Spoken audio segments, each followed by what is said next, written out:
Interesting to hear Gary say he would reassess things. He has a promising career as an actor ahead of him. He was drawing high praise for his role in Seabiscuit, and he's riding the same horse today that tossed him in the Arlington Million, ducking out, Gary says, from a photographer. He has ridden him once since winning the Clement Hirsch. But what must be going through his mind as he sits astride Storming Home again, especially in front of a crowd like this, a horse easily spooked. This might be a setting where that could happen. There he is, number 5, Storming Home with Gary Stevens. It's also interesting to see at Del Mar this year, sort of the film turned around. You remember in the film Seabiscuit when Red Pollard, the regular Seabiscuit jockey, was telling George Wolfe how to ride him in the match race against War Admiral. Well, Gary Stevens, a normal rider on Candy Ride, was injured. Julie Crone got the mount, and beforehand, Gary was telling Julie all his idiosyncrasies and how to ride the horse. It was eerily similar to the way the plot unfolded in the Seabiscuit movie.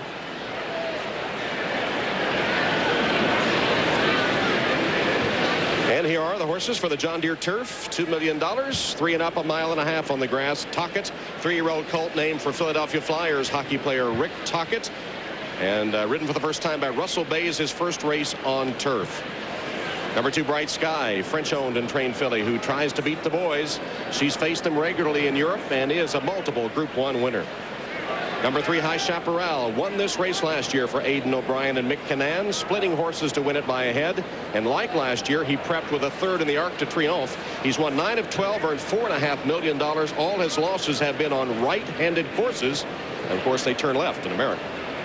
Number 4, Suleimani in the Godolphin Blue. He overcame clipped heels on a stumble to win the Turf Classic at Belmont. Before that, was made the official winner of the Arlington Million with the disqualification of Storming Home. Number 5 is Storming Home. After that duck out at Arlington, he had a win over this course in the 1.25 mile Clement Hirsch. Gary Stevens riding once again. Number 6 is Balto Star. Can he carry his speed 1.5 miles? He hasn't yet, but speed always dangerous. He was 12th in the Breeders' Cup Mile last year. Number 7 is the Tin Man. Like Balto Star, he has speed, and he was the pace setter in last year's turf before fading to 4th. But beaten just 3 lengths by High Chaparral that day. The 8-horse Falbrov, considered Europe's best, a supplemental nominee at $180,000. Winner of 3 Group 1 races this year, including the Queen Elizabeth in his last start. In his losses, he's had an excuse, traffic problems, but has not won at 1.5 miles. And the first Breeders' Cup mount for Darrell Holland. And completing the field, number 9, Jahar. Only 3 starts this year. The pace setter in the Clement Hirsch here at Santa Anita. Storming Home just caught him to win by a half length at 1.25 miles. That's the field for the John Deere Breeders' Cup Turf. Let's go down to Mike and Bob. Top class here, Falbrov. You have High Chaparral, Suleimani, Storming Home. 4 of the best distance turf horses, maybe the best 4 distance turf horses in the world. You know, I got to agree, and I got to give the edge to Storming Home. 4 for 4 since coming to the United States. I know he was taken down once, but 4 for 4 in the United States. Drysdale and Stevens, very tough on the turf. How about my third reason? Heat may wilt, Euro horses. Forget that. They've been doing great. So Falbrov, I think, is definitely the one to beat, but I'm going for Storming Home. Joining us, as always, the one and only Mutton Chops, John McCririck, resplendently dressed in his L.A. Laker violet. A little tough with the heat, but look at this bow tie. Too tall. Can you get a shot of that? Well, we're trying to convince the natives I'm one of them. But don't forget, we're all Americans now. Your battle is our battle. We're right with you. But leaving aside that, listen to Falbrov, does not get the distance. If it's a true run race, will not get 12 furlongs. 11 furlongs is his trip. So forget Falbrov. Forget Falbrov. How about High Chaparral? High Chaparral, 26 Breeders' Cup holders have come back the next year. Just 4 have won. Ruled him out. He's not the horse he was. Suleimani will win the turf. This horse has been prepared for the race since March. Sheikh Mohammed in March went for it. It's been racing in the desert. It's got the heat. It's been over here. It will have slaughtered. You got any money to back up that promise? Here, $100 for each of you. A match race. Match. Suleimani and Storming Home. Wherever they finish, $100 each. $100. Doesn't matter who wins. Doesn't matter who won. My 100 against your 100. I'm Suleimani. You're Storming Home. Mike, can you come in? Can you hold the money? Mike Morris, stage manager, hold the money. You hold. Don't run away with it. Don't pay much on NBC. This is all. Carpet. 3-1 it is, Suleimani. It's 9-5 against yours. And we better win, Mike, so we can bet the classic. We better win. That's all I have left in my pocket. We're having a bad day. We can't lose the mutton chop. We can't lose the mutton chop. To you. I'd check his 100 too if I were you guys. I don't know if it's legit or not. And look at that heavy coat Mutton Chops had on. He might be a little ripe by now down there with you guys. As we take a look at storming home, the Cyber Cappers like him, 32% of them.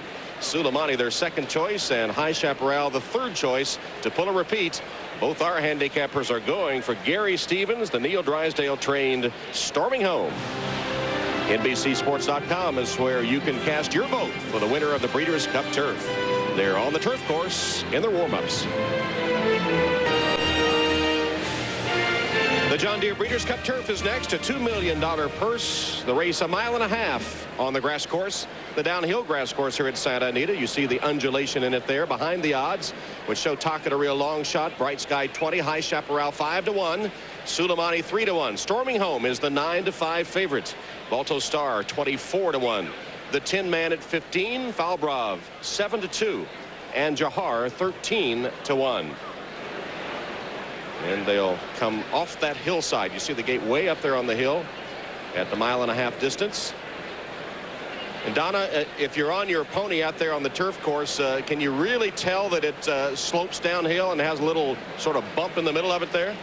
Well, Tom, I'm not able to be over there and then also be here for the post-race interview, but I have been on it before, and it's very, very interesting. Yes, it goes downhill, turns to the right.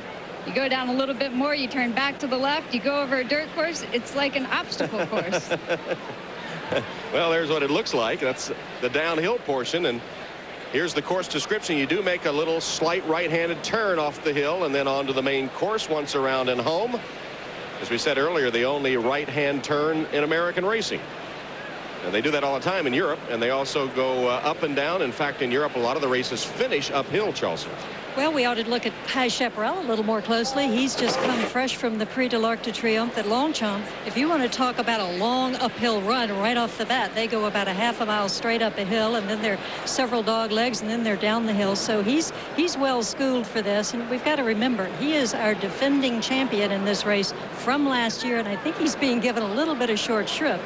He's run very well. He was third in the arc on very heavy going, and his trainer Aidan O'Brien says he handles much better on these left-handed turns. So we shouldn't be overlooking him, although Storming Home is going to be very tough for all of them to beat. This Santa Anita turf course, with that reputation for speed, it's hard, much harder than the Europeans are used to. They can really hear their feet rattle on it. In fact, with the intense heat this past week, they've been aerating that turf course and irrigating it repeatedly, try to soften it up just a little bit.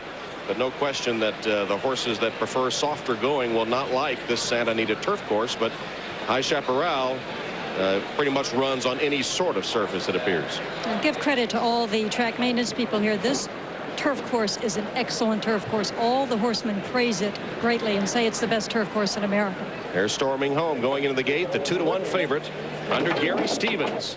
Looked like he had a victory in the Arlington Million when he ducked out just before the finish. Stevens seriously injured, but back riding today, the favorite in the John Deere Breeders' Cup Turf. A look at High Chaparral, the defending champion. Mick Cannan gets him into the gate without a problem. The 4-horse Suleimani, many like him. Frankie Dettori rides him. And as they continue to load for the turf, a field of 9, let's go up to Tom Durkin, who is ready for the call. There goes Falbrov into the starting gate, and Johar, who has some options for him. Sometimes he can go the lead, and sometimes he'll come from just a bit off. See how it transpires here in the Breeders' Cup Turf. They're in the gate. Storming Home a little fidgety in there. And they're off. Tocket sent out to the lead immediately. Balto Star with his usual early flare. The Tin Man is right there. So too Bright Sky and High Chaparral. Falbrave comes away with the leaders on the outside. Farther back in the early going, Suleimani and Storming Home, and Johar will do his running from the back of the pack today as they continue their descent off the hill and head for the main course. And it is Balto Star to be the early leader, Tin Man to be his shadow. Those two head-to-head as they continue toward the main track here. Just in behind, Tocchet has been taken off the pace. Valbrav's under a hard hold. Defending champion High Chaparral in and among horses and well held in 5th position. French filly Bright Sky drafting in behind horses in the early stages here. Suleimani storming home still together. It's a tight pack with Johar at the back of the wall. As they move by us for the first time here, up top it's Balto Star, and keeping him honest, it's the Tin Man with 1 circuit remaining here. High Chaparral gets a perfect spot as they move into the clubhouse turn, tucked away neatly in behind the lead 3rd. Valbrav is in the clear and running in 4th. Storming home gets taken wide there, and Suleimani stumbled. He got pinched back, and Suleimani stumbled, took a very bad step. They make their way around the clubhouse turn. Balto Star shadowed by the Tin Man. High Chaparral kept right up there, running along in 3rd position as the pace begins to quicken for the run down the backstretch. Valbrav still on hold, running along in 4th. Storming home, Gary Stevens 5th on the outside, running along in mid-pack, and they're running comfortably at this juncture. Bright Sky has asked for more run at the midway point down the backstretch. Suleimani, long shot, Tocchet is tailing off, and Johar still trailing the field. The Tin Man takes over with a half mile to go. It's the Tin Man in front, but Valbrav looms on the outside. A threatening second as they race into the far turn. High Chaparral is called on for his run as Balto Star retreats. Storming home, and Gary Stevens says go with him. They're only 3 lengths from the front as they approach the top of the stretch. Then Bright Sky on the inside of Suleimani. Johar watching his bid, and there's 2 furlongs to go in the Breeders' Cup turf. And here comes Valbrav charging over the turn on the outside to color the Tin Man, and Valbrav's in front, but here comes High Chaparral. High Chaparral, the defending champ, to take it to Valbrav. These 2 arch rivals head to head with Johar bearing down on them. It's going to be a 3-horse photo finish to the turn. Here's the wire. Photo finish. High Chaparral in between horses. Maybe it was very, very close. Johar coming at the end. Valbrav at the inside. Those 3 noses on the line in a thriller. What a great race here in the Breeders' Cup turf. From my point of view here, it looked like High Chaparral, but if he did, it was only by a flared nostril, Tom Hammond.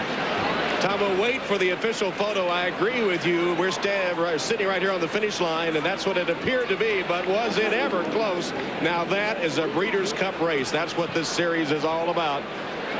High Chaparral, if he did indeed get that flared nostril in front, would be the 6th horse to win 2 Breeders' Cup races. Charles, he said he wasn't getting much respect as the defending champion. He was dead game today, I'll tell you. And so were Valbrav and Johar in that 3-horse photo at the wire. We'll make Donna choose who she thinks won the race, and she can't see it. They've just put up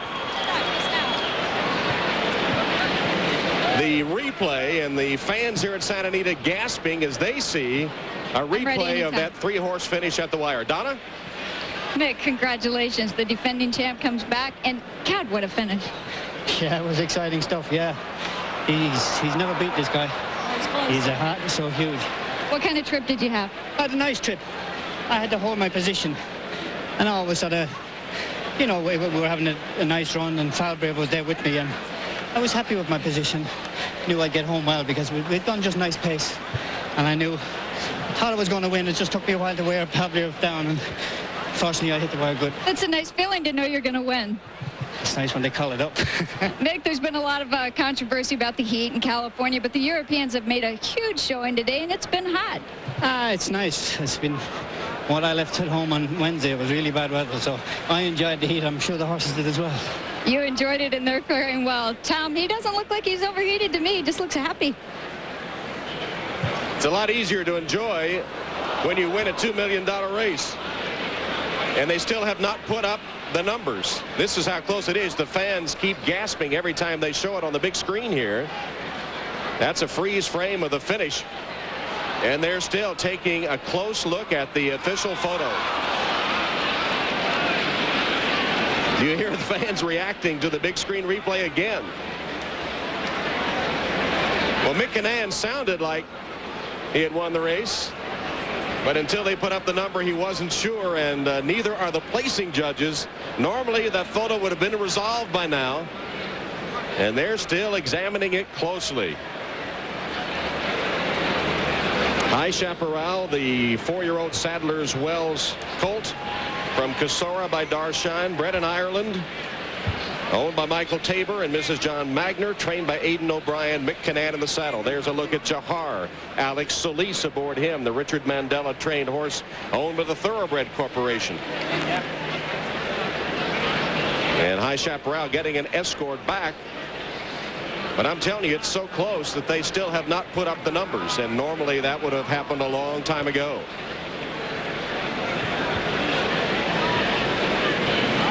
In fact, Solis isn't getting off till he knows for sure he's on the outside. Number 9 on Johar. High Chaparral between horses. Falbrov on the inside. Never had a dead heat for win in a Breeders' Cup race, but the length of time they're taking, Chelsea, lends you to believe it might be coming. That's what I was about to say. When a photo takes this long, it oftentimes comes back a dead heat. But from our angle, it looked like High Chaparral in the tiniest of margins. Well, they'll make awfully sure. Remember, $2 million on the line here. And they have the photo to look at. The horses are being walked around and starting to cool out a little bit. Solis still hasn't gotten off Jahar. It appears to be between Jahar and High Chaparral. Falbrov wasn't far back, but apparently is not involved in this very, very tight look at the photo. Mick Canaan still aboard. I'd have to say at this point, if this is not a dead heat, this will be the longest photo for win I've ever seen. The drama continues at Santa Anita. Both Solis and Canaan not willing to concede a thing. Still astride their mounts.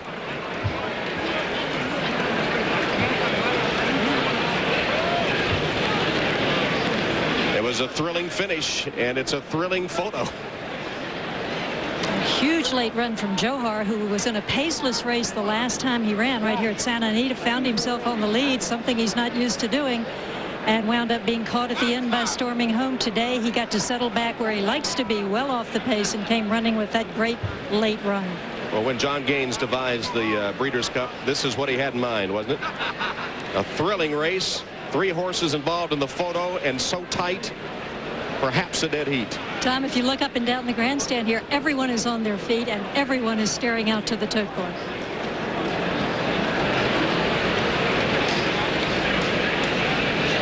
There's a lot of money at stake, too, not only to the winner's purse. You see the big screen there, but a lot of bettors anxious to find out what the outcome is. Jahar was 14-1. Of course, while we wait, you see the grooms and assistant trainers with their buckets of water, sponging and cooling these horses out as best they can, but it's time for them to be taken care of and gotten back to the barn. We need a decision here. High Chaparral was 9-2 on the final odds. Solis, what's yes or no?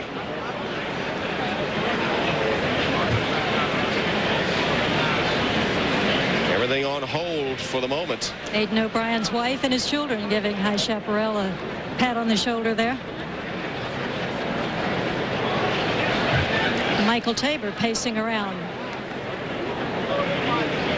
Part owner along with Mrs. John Magner. There is John Magner.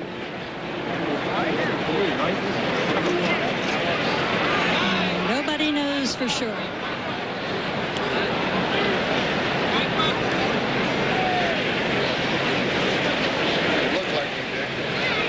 The race finished in 2:24 1/5, the 3rd fastest Breeders' Cup turf ever. Can I ask you a question? I've got Mandela. All right. Well, let's ask him what he thinks. Well, Dick Mandela, you just looked at it for about the 10th time in the big board here and heard the gasp of the crowd. You're trying to grasp it. What do you think about it? I'm just hoping he comes out on the winning end, because if I don't, I know Alex will criticize that I had him short. Well, he came on the outside. It was a terrific finish. Do you think you have it right now? Can you figure it out from looking at it all these times? I'd be glad to call it a dead heat.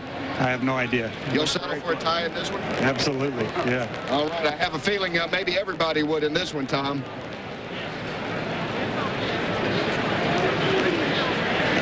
There he is as he watches Jahar coming with a flourish at the finish. Did he get there? Oh, my goodness. It would be his 3rd win of the day. A month before his birthday, or less than a month, a couple weeks. And the photo sign is still up. Again, so much at stake that they won't take any chances, and perhaps a little divine intervention called for.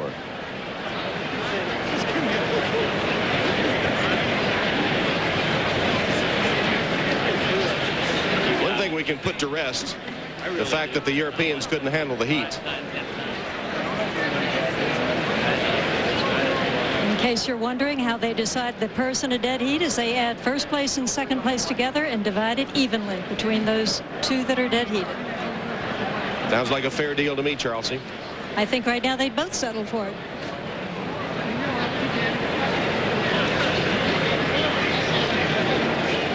Well, if you think the wait seems interminable, how do you think Aidan O'Brien and Dick Mandela feel? Yeah, they did, yeah. You don't think he's calling somebody to see if they had a better look at it, do you? Yeah, thanks very much, yeah. Yes, we hope we'll see, you know. Yeah, they did, yeah. Thanks, Dad. Talk to it live. Interestingly, Falbrov is still on the track. Is he still there too? Aidan O'Brien looked without the tack. Aidan O'Brien looked as hot as his horse as he walked back and forth, pacing. Might make you sweat bullets. Darrell Holland on Falbrov is dismounted, but the horse is still there. Mick Kinnan is still aboard High Chaparral, and Alex Solis still up on Jahar. There he is. I don't know if anybody put a clock on the length of time they've been looking at the photo, but I can't remember one this long. Again, so much at stake, you might be extra cautious, but this is about the longest I can remember in any race. I agree with you, Tom. I've never seen one take this long.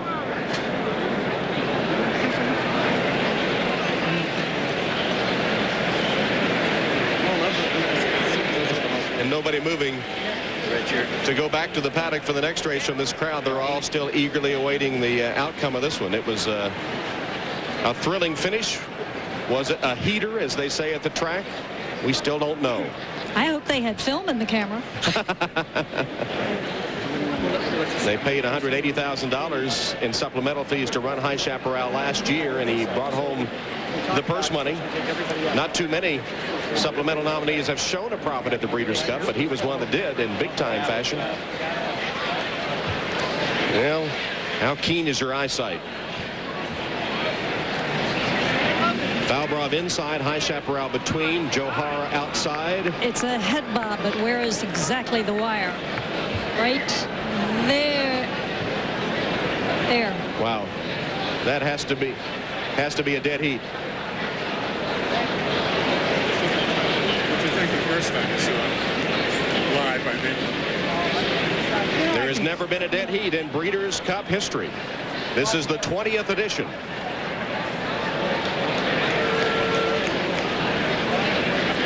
And the photo sign still illuminated. The principal still pacing, equine and human. The announcer still stalling.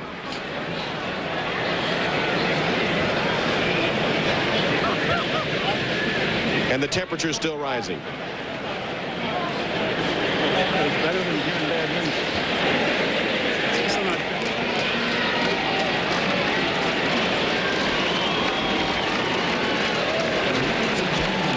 And here it is. It's a dead heat. A dead heat. The first in Breeders' Cup history.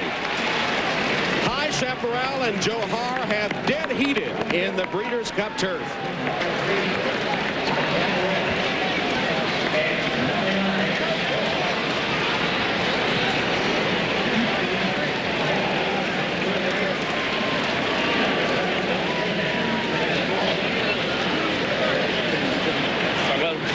And I think probably everyone is relieved.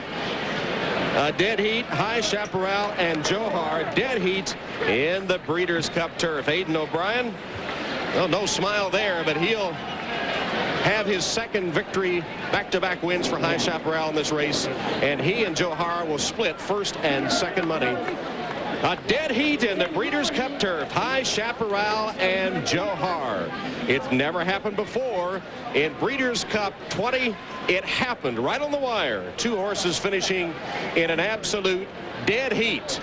What else can happen today? High Chaparral and Johar will taste the champagne tonight.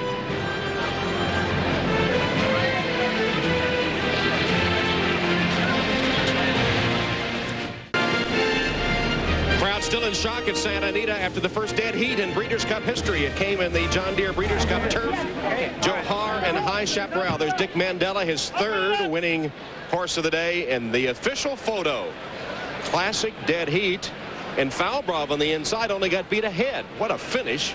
Johar on the outside, High Chaparral between horses, dead heating for the win. The first winning dead heat in Breeders' Cup history. Here are the payoffs. 640 on the win for High Chaparral, 1360 for Johar, and Falbrov just beaten was third. 3-9 exacta, 36-30.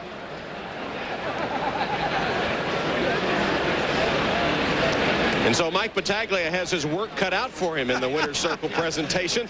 Go ahead, Mike. I really do have my work cut out for me, Tom. We got Michael Tabor from High Chaparral. We got Dick Mulhall representing Johar. We got the two riders, Mick Canaan, Alex Solis. Great ride by both of you. We got Gary Ross, the director, the writer, and the producer of Seabiscuit. And from John Deere, we have, we have Mr. Dennis Stewart, who's presenting one of the trophies. And guys, you're on your own. Who are you going to present to, Dennis? I'm going to present again to High Chaparral. All right. Congratulations for a repeat victory in an exciting race. So on behalf of John Deere and our dealers, congratulations and well done. To Michael Tabor. Michael, congratulations.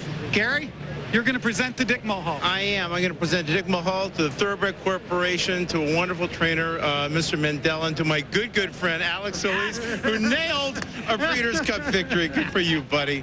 Good for you. Here you go. Congratulations. Great ride. Guys, congratulations. What a finish. Mick, Alex, we waited. Every time they showed it on the board, the crowd gasped like they didn't know. Did you guys have a clue? I wasn't sure. I thought Mike pulling up. I said, it's really close. And it was an incredible race, the best of Europe with the best of America. It was incredible. Yeah, I felt pulling up I had won. I didn't think I lost. But then I thought the judge had gone on tea break. I started getting very worried.